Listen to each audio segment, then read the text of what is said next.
Hello and welcome to another episode of the Afterburners COD. That was good. Oh, by the way, Brian, if you mess up, just wait 3 or 4 seconds and then restart, and that way I'll know when I edit it to do that. I usually like to start talking immediately after Sam's mess up, so he has to include them in the episode. All right.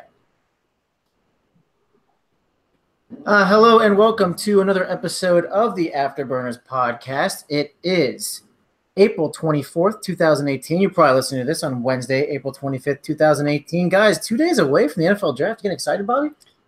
It's hard to get excited when there's so many rumors about the Giants drafting Saquon. Don't get me wrong. I think he's a great player, but if people look at my pinned tweet, they knew that I was going to do a dance to celebration if the Giants drafted Josh Rosen. So I'm a little bummed right now. I'm not going to lie. I think the Giants should trade out or take a quarterback. And I don't know. I'm getting really scared, guys. Mike, you got any plans for the draft? Probably just drink some Mill Street beer, watch it, and hopefully the Saints do something productive with the 27th pick or whatever it is. 27th, 28th. You're not going to have that blue? No Labatt blue. Not this week anyway. Well, we're repping some Mill Street. The reps hooked me up, so it's been a pretty good couple days. I don't have any plans. I don't even know if I'm going to watch the draft. I might stream it, but I don't have cable.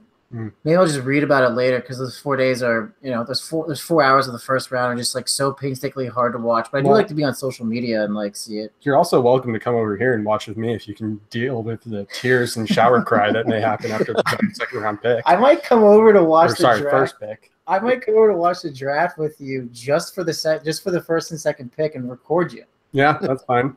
Record watching Saquon Barkley. Guys, we got a great show today. We got Brian Malone's joining us. He is a contributor with Dynasty League Football, Dynasty Command, and RotoViz. Bob, are you excited to have Brian on? I'm very excited to have Brian on. I've been talking to Brian on Twitter for a while. I think recently, I forget who it was that tweeted it out, but they said that Brian is one of the smartest among us fantasy analysts. And I agree with that. Brian is definitely always putting out smart content, and I'm hyping him up, and he's shaking his head like, no, I'm not, but I swear he is. So if you're not following him, follow him at Brian Malone, I believe it's right. Brian Malone, FF. Mike, would you say that Brian is the Blake Bortles of... We'll go with that. Yeah, we'll say Brian is the Blake Bortles of the fantasy community on Twitter right now. I'll accept that. That's a worthy praise, I think. And with us right now, you just heard him. That is Brian. Brian, thanks for joining us today. We're just talking about the NFL draft, man. Are you excited? What do you got planned for Thursday? Anything? I am excited, and I don't have plans. I'm going to be coaching kindergarten and first grade basketball practice when the draft starts, and I'm not sad about it at all. I'll hang out on Twitter, but that's about the best thing about the draft for me. You said you're coaching first grade basketball. That's got to be exciting. Yeah, it's making sure, trying to get the cluster separated. That's basically my job is physically separating the kids from each other so they can pass the ball and such.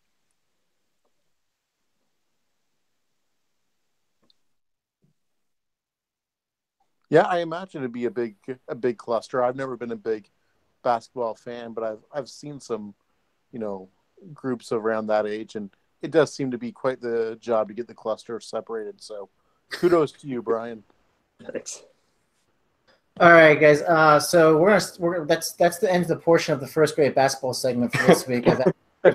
We got a great show. We're talking startups today. We're talking startup strategy, talking in Superflex, and obviously two quarterback leagues. I know I was corrected by you a couple weeks ago by that, so I apologize. I made that mistake.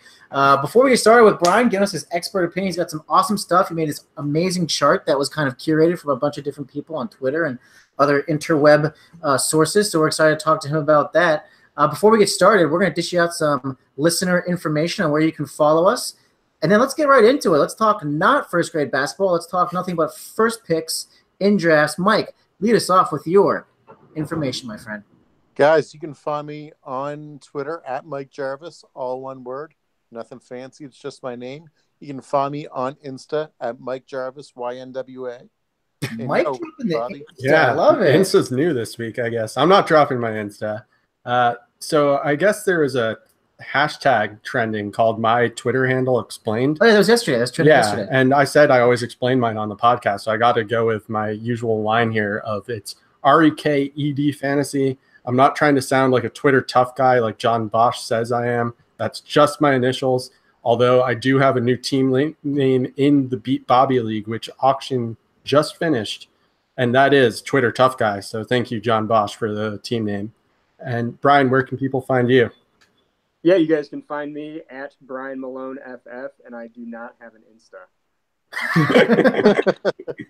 And guys, this is the Afterburners Pod. Follow us at Afterburners Pod on Twitter. Also, you can follow us on iTunes. Subscribe, download, rate us, give us that amazing 5-star rating, and then give us a nice burn because we are giant jabronis. Don't forget to follow us on Podbean and Stitcher as well. And don't forget to follow Sam at the Needy One on Twitter. He has really funny tweets, if not always football relevant. That is at THENEDIONE. And just as a side note, I had to explain my Twitter handle yesterday too, and people don't know that they say it's Netty One. It's actually pronounced the Needy One.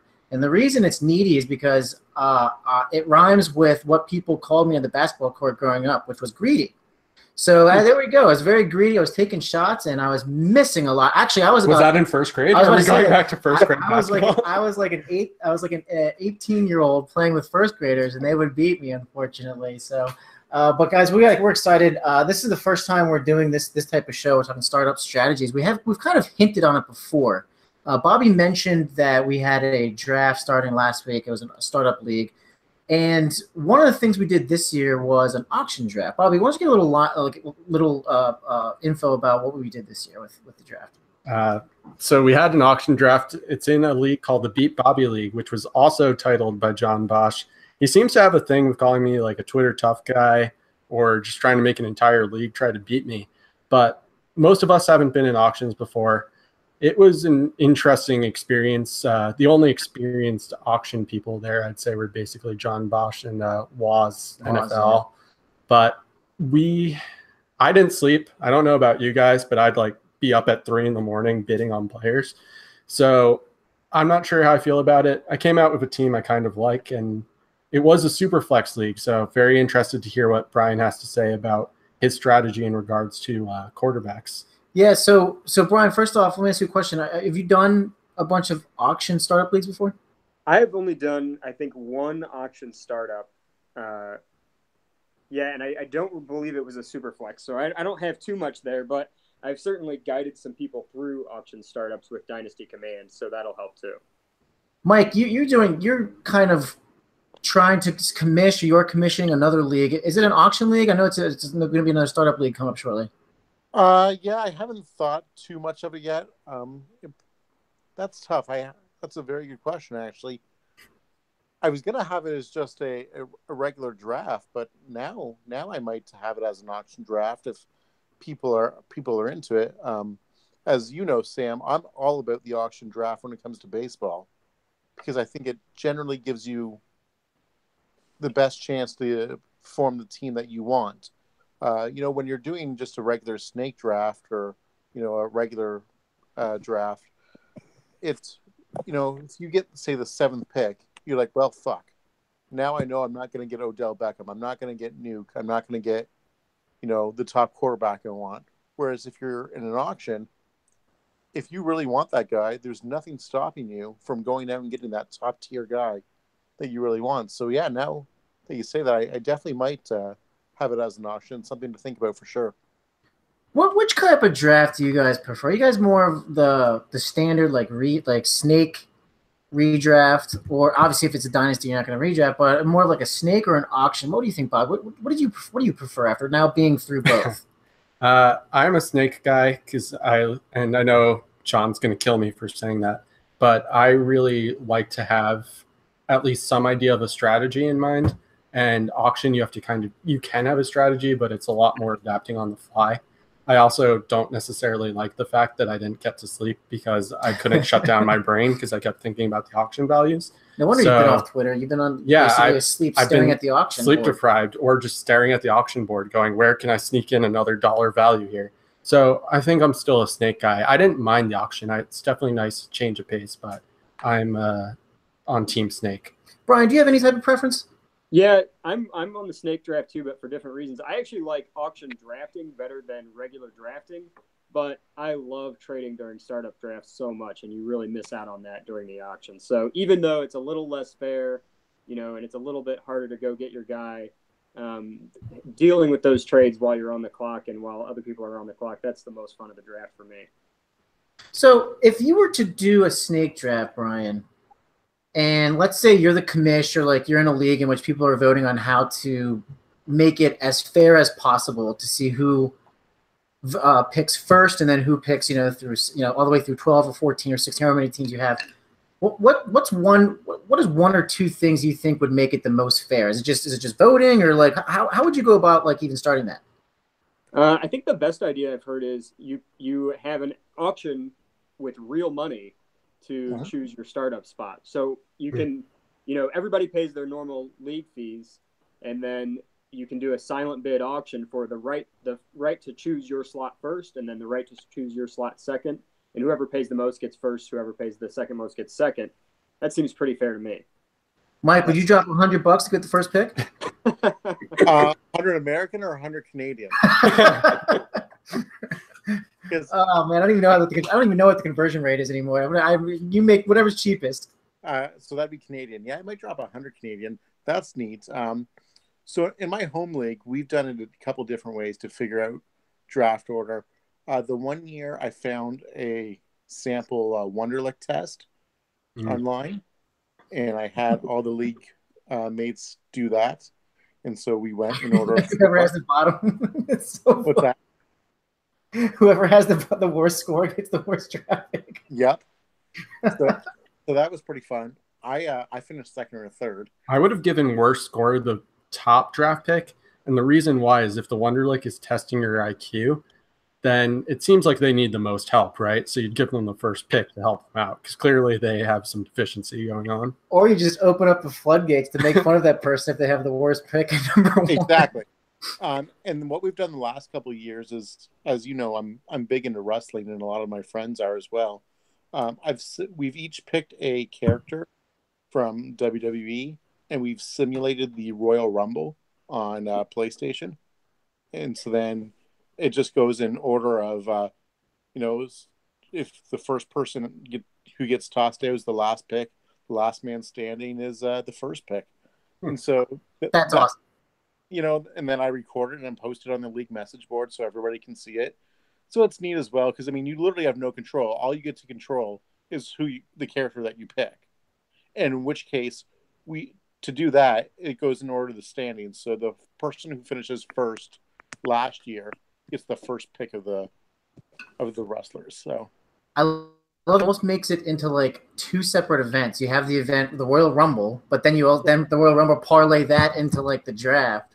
Yeah, I like that. So so let's fast forward. So let's say, all right, we're in a brand new startup, right? So regardless of auction or snake, whichever one you want to choose, Brian, what are some of the things that go in your mind if you're in a 2-quarterback or super flex league? Are quarterbacks going to be like you're thinking you're going to pick them in the first, second round, a little higher? You picking them a little bit later? You want more value later? What's kind of your thought process? This year, at least from the drafts I've seen, I've been seeing some of the top guys. So super flex, my top two guys are still Russell Wilson and Aaron Rodgers. I'm not really into Wentz and Watson, at least that early. But if I see those guys in the middle of the second round, I'll go get them. After that, I'll wait and maybe grab a Phillip Rivers and a rookie and just try to get 3 guys that I can cobble together, one of them with some long-term upside and the other 2 I don't really care too much. Yeah, that makes sense. I think like you kind of understood my question. I didn't mean like my question in terms of like, I meant obviously if it's an auction, you're paying more as opposed to like, hey, this isn't like somebody you're bidding on first. Oh, no, so I was talking about a regular. You were talking about snake. Yeah, no, I think you got it. So you would bid more on your guys that you're going to get in the first or second round of a snake round, right? Yeah, so if we're talking an auction, I would take a run at Wilson and Rodgers, but I'm not going to go crazy for them. But more likely I'm going to sit back and try to scoop value later on. Bobby, is that kind of in par with your strategy? Yeah, that's pretty. finding that I agree with a lot of Brian's takes, which, considering I called him one of the smartest earlier, probably suggests that I agree with a lot of his takes. But yeah. Well, since you prefaced it with saying that you agree with him a lot, you're calling yourself smart right there. So that was smart. No. I'm saying he's smart, and I just absorb his opinion and pretend that it's my own so that I can sound smart too. But yeah, Russell Wilson and Aaron Rodgers are my top quarterbacks as well. And whether it's auction or snake, I'll consider them, and I'd even consider them at the end of the first round. But after that, it's weird that he brought up Phillip Rivers, because Phillip Rivers is my go-to like cheap QB1 guy. Another guy that I really like to get later on that's pretty consistent is Matthew Stafford. Yep. But I'm definitely a sort of, if I miss out on my top two guys, wait on quarterback and just get value at wide receiver, especially kind of guy. Mike, you were a champion, I believe, 1 or 2 years in the league that we were in. I think it was 1 year, right?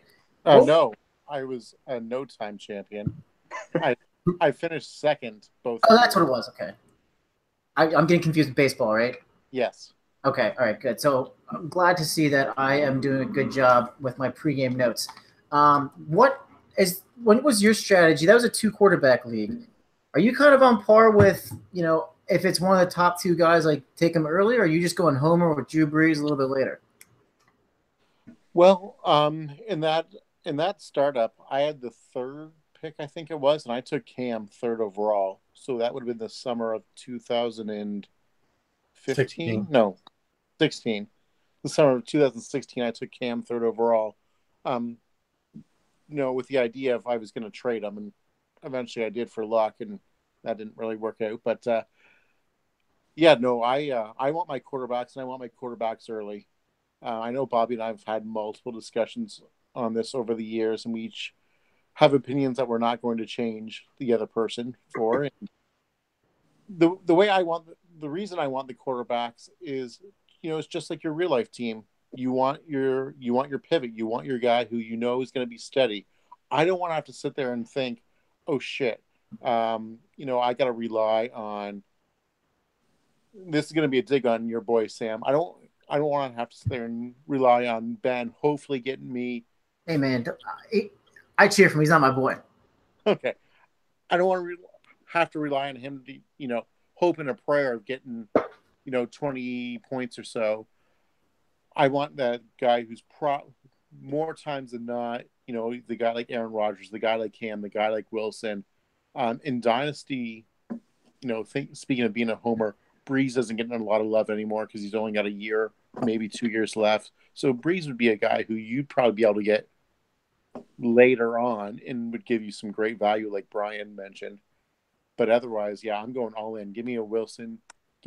I would take Wentz. I would take Wentz in the first round if I was in the startup dynasty right now. If it was a 2-quarterback or super flex league, I probably wouldn't go Watson, but I would go Wentz. I'd go Rodgers. I would go Wilson. Yeah, Russ. I would go Cam. Any of those guys, I would go in the first round of a startup. So I kind of like.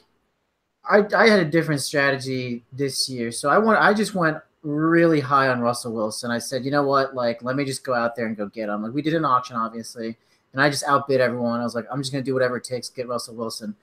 And because you could start 2 quarterbacks, the thought process is like, okay, I'll get Russell Wilson for a couple of years, and then to your credit, Bobby, you mentioned somebody who I was going to bring up, and that's Phillip Rivers, because the guy just puts. That was Brian. Brian mentioned Phillip. Oh, okay, all right. So Bobby and Brian, the killer bees. So. I to your credit, Brian. Like I love Phillip Rivers as a second quarterback on a team that has 2 stud quarterbacks. The guy just puts up numbers year in and year out. Yeah, Phillip Rivers is a great quarterback too, who's going to give you quarterback 1 numbers. All right, Brian, you got anything else to add there? Any other tidbits that you can teach any of the listeners out there that are starting a strategy for a startup league? It's a lot of starts that I said in there, isn't it? Yeah. Well, no, I think that's good on the quarterbacks. Like, everybody's got their own approach. The one thing that I'll say is I have changed my tune slightly to almost a middle ground between my old position, Mike, and where you're at. And the reason I say that is because I somewhat agree with you that more from a trading perspective or a drafting perspective, if you have your quarterback set, each year you can just focus on drafting the wide receivers or running backs that fall while other people take quarterbacks. So it does help to have your quarterbacks set. I just think that you can have them set later on than necessarily the first or second round. So I'm in somewhere in the middle now. You brought up a good point about having them set and the draft for future years, and also, you've got 32 starting quarterbacks in the NFL, and if you're playing in, you figure a 12-team league, so that's 24. You want to have a guy for a backup. If you end up having 3 or 4 guys, you can use that third or fourth, hopefully fourth, and trade them for a king's ransom in some spots that you can use to fill in those holes, whether it be in running back, tight end, wide receiver, draft picks, whatever it is. Yep. Yeah, as a final note too, I think it makes it incredibly useful to have 3 QBs, right, or even 2 QBs that you can count on, and there'd be other teams in your league that are like, oh crap, like I don't even have a quarterback that's starting this week because they're all injured or whatever. So there's that. So one thing I want to flip the script here a little bit that we want to get Brian's opinion on. Brian, you created this cool thing that we saw. I saw, but I didn't see about 4 or 5 days ago. But this was maybe earlier this month, in which I think you had completed it. But it's this player value. You created a rookie pick value chart, and if you guys want, we're gonna pin this on our Twitter. It's at Afterburners Pod. We retweeted everything, and we'll post a picture of it so we can get your thoughts and kind of see what we're talking about. But Brian, can you kind of explain a little bit into what first off, what this is for the listeners, because obviously it's kind of your brainchild, and two, like where you got the idea from and how it can help when constructing your overall strategy. Yeah, so I've always been a wisdom of the crowds guy, and last year I did a huge off-season dynasty values poll. Got a bunch of people to vote, but it was really long and it was messy. And this year I got smarter about it and had people submit answers, but I kind of randomized it so they were only answering 4 or 5 questions each. And so I got 500 responses, and I took them all together and used very simple math to figure out, okay, if this is what everybody says the 104 is compared to the 101, and this is what everybody says the 107 is compared to the 104, I used, got all those, put them together, put them in a chart. So this is just what Dynasty Twitter thinks rookie picks are worth relative to each other. And then also as part of those polls, this is later. So if you go to that pinned tweet, you can scroll down. It has all, a bunch of top players, scattered in where they fit in between those rookie picks. Yeah, and thank you for clarifying it to your credit too. It's also pinned at Brian Malone FF, so you want to check it out. So where can I find, like, if I'm creating a strategy, what's the most, where would you say I would start here in formulating the thought process before a draft? Like what would be the optimal? Okay, like this is what I definitely need to do. Like where can that value be drawn from somebody who's whether experienced or kind of a rookie? Yeah, so I mean, I guess I'm all about, go get your guy, but don't reach for him. So this isn't going to help you. I'm not saying like, the real value in this draft is at 103 or the real value in this draft is at 107.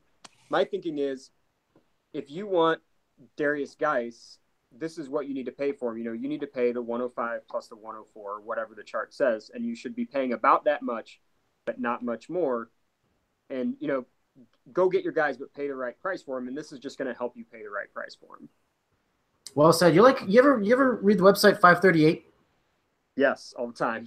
You're like the Nate Silver of making fantasy football polls right here, man. This is great. I love it. I absolutely love it. Bobby, what are your thoughts on this beautiful thing? Yeah, it's great. Brian and I were talking about this before the show, but in my head, I have a system where when I'm trading, I equate players to first-round picks or to rookie picks if they're not worth the first. So, for example, Odell, Beckham, and DeAndre Hopkins are worth 4 firsts in my mind, and they're the only ones that are worth 4 firsts or the equivalent. But it's really cool to see it in chart form and also see it not influenced by my opinion.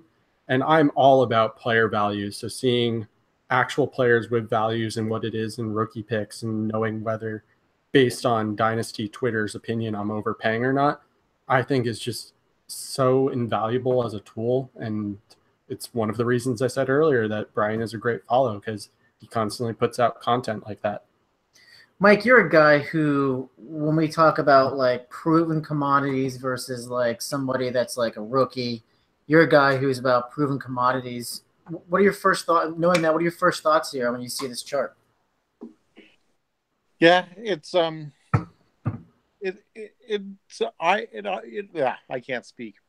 It opens your eyes a little bit for sure. It's, maybe kind of rethink some things, but generally I find that there's always one or two guys in every league that will just give you stupid amounts of trade value for your rookie picks. And so if you're one of those guys who are probably projected to be a top 6 team or so, it makes sense to trade your rookie picks for as much as you can and get that proven guy, especially after the draft. Once you see landing spots, if there's a guy who, say Penny, who knows where Penny's going to land, but maybe he lands on that league mate of yours favorite squad. And he's got a couple, as I like to call them, old boring veterans who he's looking to unload, and the conventional wisdom says he's worth one of those. Penny is worth one of those old boring veterans, but you could. 1, 2, 3. Sorry, I fucked up there. You could use that. Fuck, I'm terrible right now. This is why you shouldn't drink in the afternoon. Well, oh, go ahead. I was like, you could use your league mates' exuberance to get those old boring veterans for a guy like Penny, and you can basically double it. So yeah, like take your rookie picks, trade them for proven commodities. I'm all about doing that. If you even think you have a glimmer of hope, I know that we're talking about dynasty, and Bobby always says you try to think for 3 years in advance or so. Who knows what's gonna hold on in 3 years? So take your rookie picks, turn them into commodities that you can use now, and go for that win. Yeah. And Brian, what do you think of that? Or do you have anything to add there? Well, it's not wrong. So I do think if you look at it just from a production standpoint, rookies are overvalued a bit. And the only players as a class that are more overvalued than rookies or people going into their rookie season is players coming out of their rookie season. So Right. My strategy tends to be, I'll trade my vets or whatever for future picks. I'll let them sit. I'll draft the rookies, let them go through their first season. And when they don't produce, most of them still retain their value pretty well. And then so Devontae Parker is ridiculous. How long is he going to retain his value? He has done nothing on the field. And they just picked up a 5th year on the option too. Yeah. You know what's interesting? But still, usually you get a year or two of cushion. You see them do nothing, and you trade them to the league mates in July when they start getting all those hype pieces written about them. Right. That's very true. And you know what's interesting with Parker? At the beginning of this season, I'm not going to name names, but there are still some DLF staff writers that were still defending Parker. And we're like 4 seasons into his career, and he hasn't done much. But I've noticed that as this offseason has gone on and they've seen public opinion just turn so adamantly against Parker, everyone has pretty much changed their tune. Oh, really? Because I'm getting sucked back in. Like, I'm starting to see, they picked up his 5th-year option. Well, I mean, it gets to the point where mentally I block that out, but emotionally I'm thinking, yeah, you know what, this is going to be a year. This is it. I mean, it gets to the point where the value gets so low because, like Bobby was saying, people are changing their tunes and souring on him. It gets to a point where the value is so low that you might as well jump on it, because if he ever does reach his potential, then you've gotten yourself a fucking steal. Yeah, that's how I feel about Laquan Treadwell. I got him for $1 in our auction, and I know he'll probably never be relevant, but there's part of me that just holds out hope, and I go, you know what? He's younger than Calvin Ridley. He can still do this. Yep. I had on Treadwell for 2 years, man. Yeah. And I got burned. Brian, you know what I like most about this chart? I like that you make it very clear that when you're describing 1.01 and 1.10, you're writing them as separate decimal points, because that's what we all learned when we were in 3rd grade, was decimal points. There are so many times on Twitter I see people put 1.1, and I'm like, why are you worried about the 10th pick in the first round? Right. So frustrating, but no, this is a great chart, guys. That was an early afterburn. I got a good burn, and that was not it. But I like where your head's at. I think this chart's great. One thing that, and we can make a little like maybe like a 4-question game here or something. One thing that Bobby said was there's pretty much only 2 players you said that are worth 4 first-round draft picks, or the equivalent of 4 first round. Equivalent. Yeah. So what he means by that is if you're trading this player, then you get 4 first-round draft picks back. So or the equivalent in player value. Okay. Yeah. Oh, sorry. Yeah, because the chart is so beautifully right up here. Yep. Does that make sense, Brian? Yeah. So you're on board with Odell Beckham and Nuke? I'm actually just on board with Beckham, and so I guess I should clarify this: the chart and that answer both are for 1 QB leagues. I think at least this season the chart's going to change quite a bit when you get into Superflex. It flattens out the 102, 103, 104. Those are all worth a lot more relative to the 101 in Superflex. Sure. Okay. Fair enough. Yeah, we didn't. I did a terrible job. Yeah, my statement also is only for 1 QB because if we're talking 2 QB or Superflex, I'd add Russell Wilson as another guy who's worth 4th first, and Rodgers is like just below that. Cool. Good stuff. I love this chart. Like I said, guys, we will share this on our Twitter, and it's pinned on @BrianMaloneFF. And so we have this thing that we're talking about future first-round picks, right? So this is all like we're talking about 2018. We have obviously these great quarterbacks coming out, these great running backs coming out. What would you say if you had the opportunity to trade future first rounds back into a startup draft you're doing, where it's like, hey, like this would be you're picking like a 2019 first round pick or a 2020 first round pick. Do you even think that's a viable strategy, Brian, or what are your thoughts on that? I always go the other direction. Yeah. So I actually wrote an article last year where I kept trading back, and ended up accumulating like 6 extra future firsts. And I did that in 2 different leagues. One was an expert league and one was kind of a regular league. And I think the value's still there. It's people's discount rate, especially in the startup, is never higher than when they're in a startup. They get focused on winning this year, at least from what I've seen. And the other thing is the teams are never harder to predict than in a startup because everybody's competing, everybody's starting with the same amount of assets. So, the guy that thinks he's going to win it all could easily finish with the 101 next year. And that's not true in an established league. Like once you get in an established league, you get some dominant teams and you just know they're going to make the playoffs. Like there would have to be a complete catastrophe. So you get to bet against, these really smart guys who think they're taking all the right players and, hope that variance is on your side.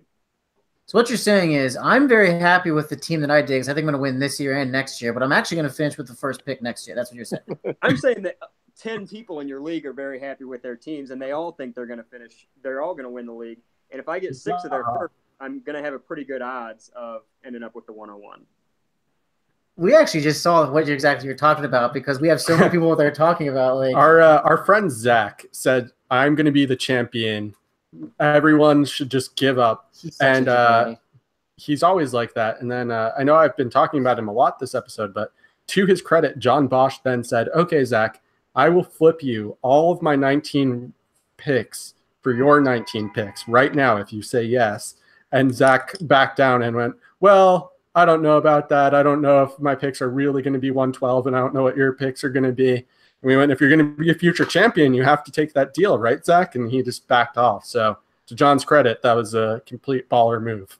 So you kind of agree with Brian's strategy. Well, I should preface this by saying every first Dynasty League I ever played, I got suckered in that I was at the end of the first round. I didn't know what I was doing, and someone offered me to move up to like the 1.6 for 1.06. 1.06 for my 20. I think we started in 20. Yeah, my 2015 first and my 1.12. So I moved up. I drafted Demaryius Thomas. That team was garbage for a while. I've turned it around. You can actually check that out. Shameless self plug on Dynasty League Football from Dumpster to Dynasty, Part 1 and Part 2, about how I traded a shit ton to turn that team into a not shit team. I remember that article that you wrote. Yep. And so now I'm the complete opposite, where I'm with Brian, where if I can acquire future first, I've learned from the guy who did that to me. I thank him for that lesson, because it was a harsh lesson in Dynasty, but one that I needed. So, Mike, I'm going to flip the question on you here a little bit. Let's say you've built the team in 2018, and you're banking on the fact that you're going to grab one of these quarterbacks that you like. Are you still going to follow that strategy where you kind of go backwards with the future first round picks there? Let's say it's like a 2019. I'm sorry. Let me put the second part of that question. Let's say it's like a 2019 draft where the quarterback class doesn't look quite as good as the 2018 class.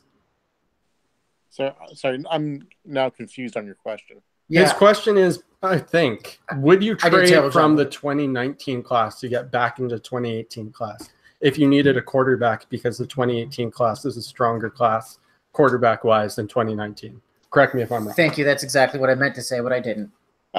Yes, I would. It depended on. There's a lot of variables. It would depend on which pick I would be getting for the 2018 draft pick back, and B, how much I would have to give. If I was able to find an owner to do straight up like a 2019 for a 2018 first, then yes, I would do that.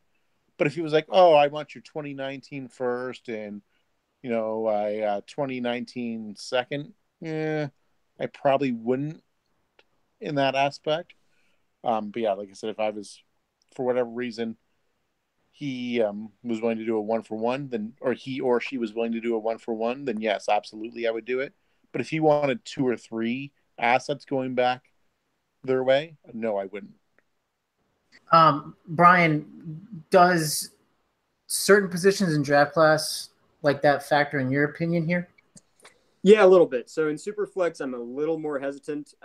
But in Superflex this year, I think you can trade the 201 or the 202 for a future first. I just did that in a Superflex league this past week, actually. I traded the 201 for a 2019 first, and I traded, I think, the 202 and the 212 for a 2019 first. So you can get by even a little cheaper.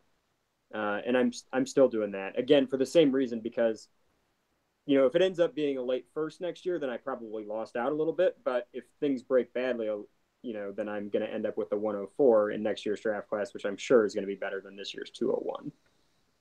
Yeah, and also just to add there, in Superflex, especially this year because of the possible 4 quarterbacks that can go in the first round, a lot of people are viewing that 201 as really like more of a mid to late first or the equivalent. Right.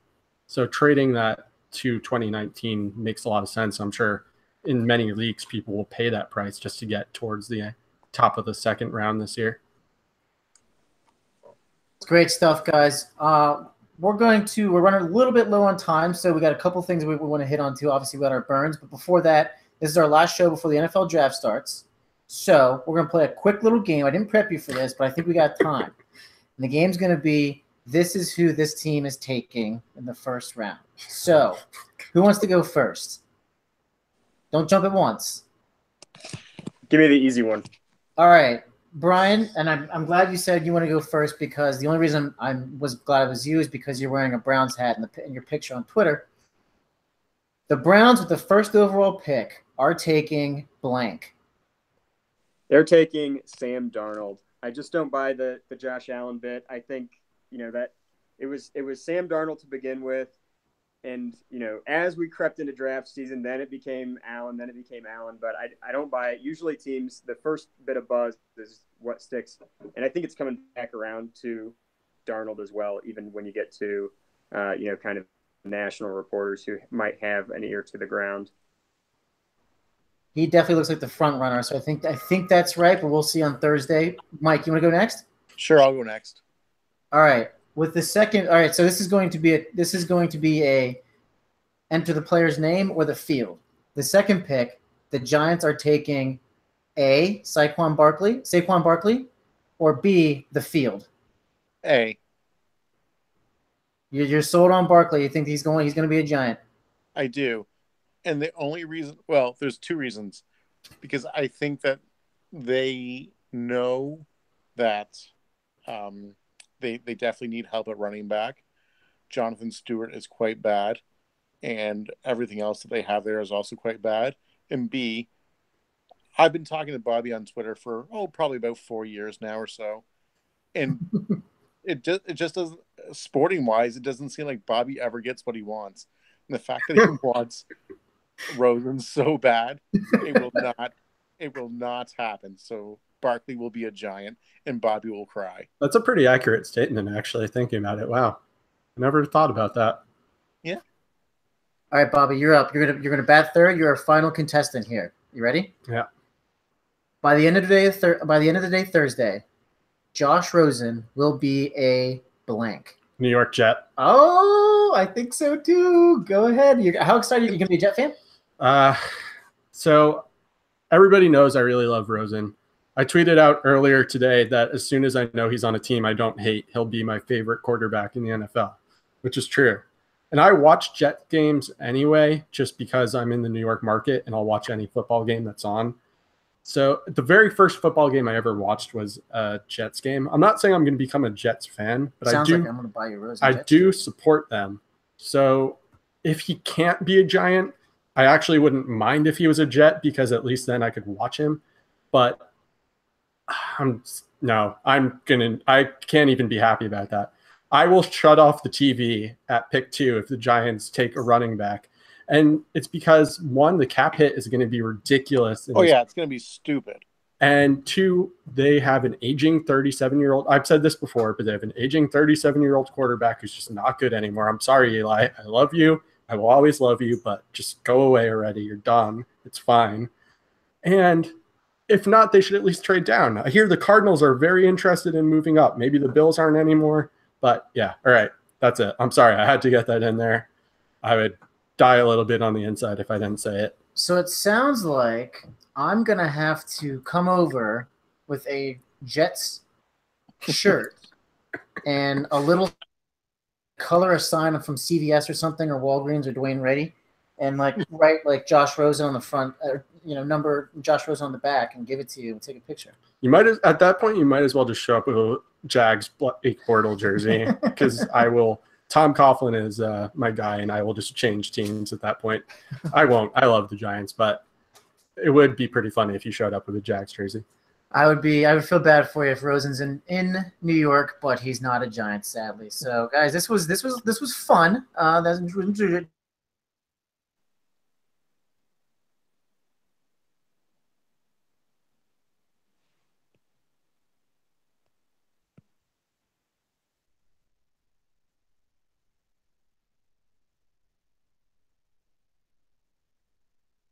Warehouse. Let's see. We've got some Afterburners of the week. So who wants to go first? I'll go first. Go for it, Mike. Start us off hot, baby. What happened in Kitchener this week, Mike? Nothing happened in Kitchener this week. It was actually a pretty good week. So my Afterburn of the week is fantasy relevant. And it's not fantasy football relevant, but it's fantasy relevant in general. I fucking can't stand it when you send an offer to an owner and either A, it just sits there for, days and days, and that person's fucking looking at their team. Or B, they reject it with no explanation, just a flat-out reject. That's brutal. At least give me an explanation as to why you reject it. Say, no, you're fucking offering me garbage for a stud. Or no, I don't want to move this player. Or, if we, tweak this as opposed to this, let me know. Some people aren't very active, and so you don't have the opportunity to kind of engage with them firsthand. Say, oh, hey, would you be open to moving player X, and what would it take? So, you're just throwing some feelers out. But yeah, the people who don't either respond to the offers or the reject with no explanation, you guys are the fucking worst when it comes to the fantasy community. I would also, I agree with you mostly. I think when I get a terrible offer, I at least write and I don't counteroffer. I don't want to counteroffer, because if you offer me something terrible, I'll write it in there. Dude, we're not even close. Right. Come back with something strong. That's what I'll write. like, let me know that we're not close, and that's fine. Bobby, you got a burn? Yeah, I guess. So this is people in one of my leagues know this has been ongoing. I've had a lot of issues with doctors lately and not showing up on time for their appointments. This one in particular is bad though. So I have a doctor who each time for the past 6 months, I just have had a regular checkup appointment with them. And each time the day before, they'll call to reschedule it. And then this most recent time, I had an appointment today. They called, they rescheduled it, but they rescheduled it to later today. So I showed up, and then for an hour or so, the doctor didn't show up at all. He was at an appointment himself. And I went to the receptionist and said, I think I have to reschedule. And they said, okay, the doctor's going to be in any minute. We can sit you right down. And I said, no, I would like to reschedule. And they said, he'll call you. And I said, okay, whatever. He hasn't called me. So long story short. Why won't he call back? I am done with the doctor because, I get it. Mine was just a checkup and maybe he had some other major issues he was dealing with or whatever. But if you're a doctor and you can't find time for me within a 6-month period, that doesn't give me any trust in your ability to take care of me when I actually have a serious issue. So to that doctor, who shall go nameless because I'm not here to besmirch people, I will be finding a new doctor's office. I will be requesting whatever papers and whatever you have on me because you have lost me as a client. You have the worst luck with any type of errand that you have to run. Yeah, that's accurate. I'm also just too patient where I'll complain in like Twitter chats about people keep taking up my time, but I'm always like, no, it's okay. Don't worry about it. When on the inside, I'm like, rage, I'm going to kill you.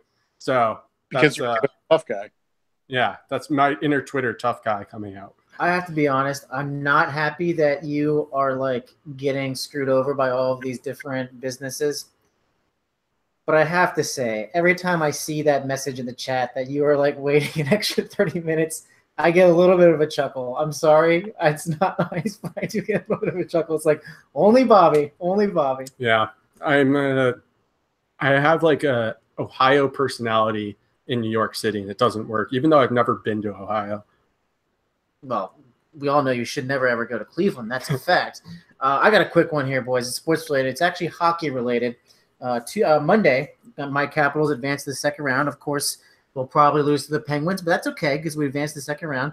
Won 4 straight games. In the middle of Game 6, which was the clinching series game against the Columbus Blue Jackets, in the first intermission, the sideline reporter, I think his name is Tashik El Barrier from the Capitals, interviews Dmitry Orlov, and one of his questions is, Dmitry, you're best friends with enter Columbus Blue Jacket name here. Is there anything you're going to do? Are you talking to him during the game to try to convince him to come over in free agency in 2019? Yes, Tariq, because in the middle of a series clinching game, that's the first thing that comes into a professional athlete's head is, how can I affect free agency next year instead of worrying about a playoff game right now? So that's my burn. That was terrible sports broadcasting and sports reporting, which we see pretty much on the reg throughout every sport. So yeah, sports broadcasters are generally not good. Definitely terrible. So finishing up, batting last and cleanup is Brian. He's going to give his burn of the week or the day, or maybe it's us. Who knows? Maybe. Brian, you're on mute.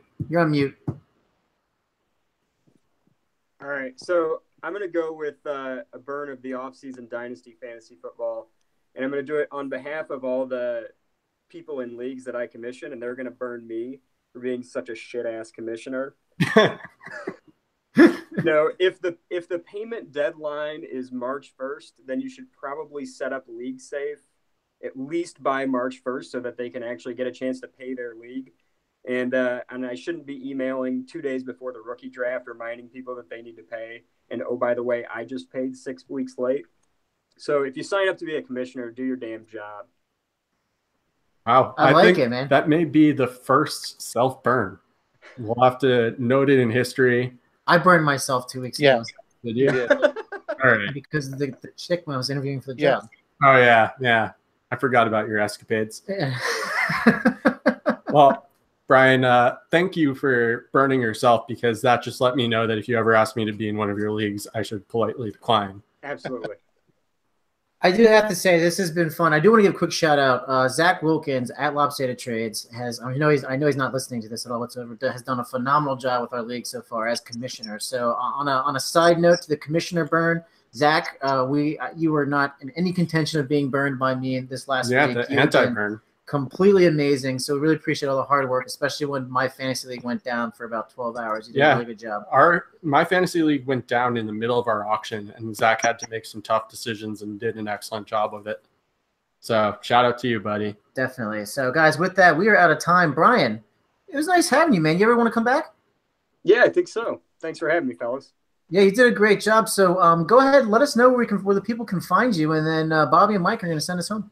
You can find me at Brian Malone FF on Twitter, and you can come hang out at the Dynasty Command Center, where I spend probably too much time every day.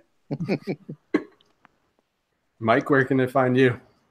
You can find me on Twitter at Mike Jarvis. You can find me on Insta at Mike Jarvis YNWA. There's not much there other than pictures of my cats.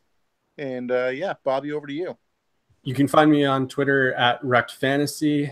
Lately, I haven't been on quite as much because I'm getting married in about 18 days, and I've been dealing with some of that as well as just a few other things. Mostly, I've honestly been playing the show. If you have PS4, you can add me and probably message me there, and I'll probably respond. You can also find my work at DLF Football as well as 2QBs. And Sam, take us home. Yeah, I'd say you spend most of your time at the show or waiting at doctors' offices. Waiting to that's accurate. Measure it at Men's Warehouse. Guys, thanks so much for listening. Of course, this is the Afterburners podcast. Find us at Afterburners Pod, YouTube Afterburners Podcast. You can email us the afterburnerspodcast@gmail.com. I am at the Needy One. Don't forget to download, subscribe, review to iTunes, and as well on Podbean and Stitcher, so that every new episode comes directly to your headphones, and you won't have to wait to see the update that our terrible social media guru does, and is completely great at putting out episodes super, super late. Thanks again for listening. Great luck in all your new startup leagues. If you're in a startup league, if you're in draft coming up, good luck there too as well. Enjoy yourselves on Thursday when you see your real life team pick a fantasy player that is going to suck. And if you see the Giants draft someone that's not a quarterback, don't tweet at me unless you want an angry response. Until next time, keep it classy, Fantasy Twitter. Thanks for listening.